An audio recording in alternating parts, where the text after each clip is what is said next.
DJI's drones and the surveillance technology on board these systems are collecting vast amounts of sensitive data, everything from high-resolution images of critical infrastructure to facial recognition technology and remote sensors that can measure an individual's body temperature and heart rate.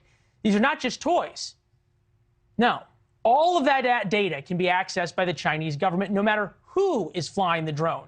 And while it might not seem very pressing, remember, the Chinese are our single greatest adversary. Joining us now, Chinese technology analyst Conor Healy. Conor, appreciate you being with us. Does it make any sense that America's own intelligence services and those who protect the president would be buying drones from a company that's known to be owned by the Chinese military and sending information back to them? Well, you were just saying that the Department of Defense determined this is a Chinese military company, and actually back in 2017, they warned against buying these products and decided the Department of Defense shouldn't buy them.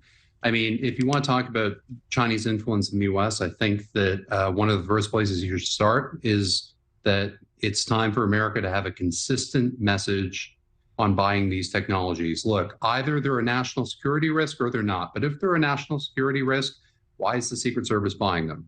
I mean, I think this is a question that Americans deserve an answer.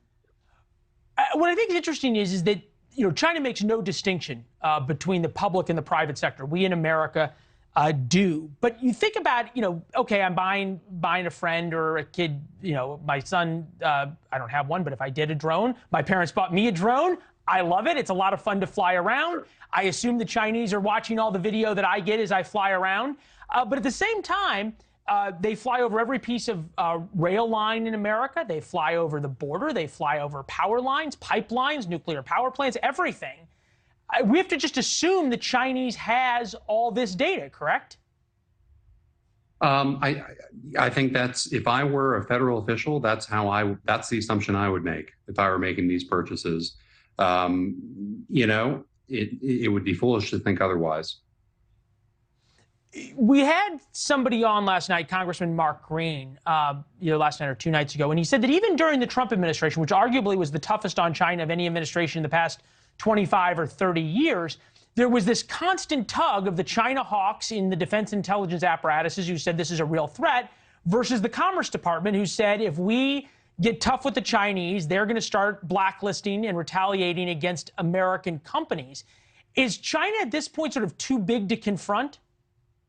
No, I don't think so at all. And look, I mean, you have a point you made earlier.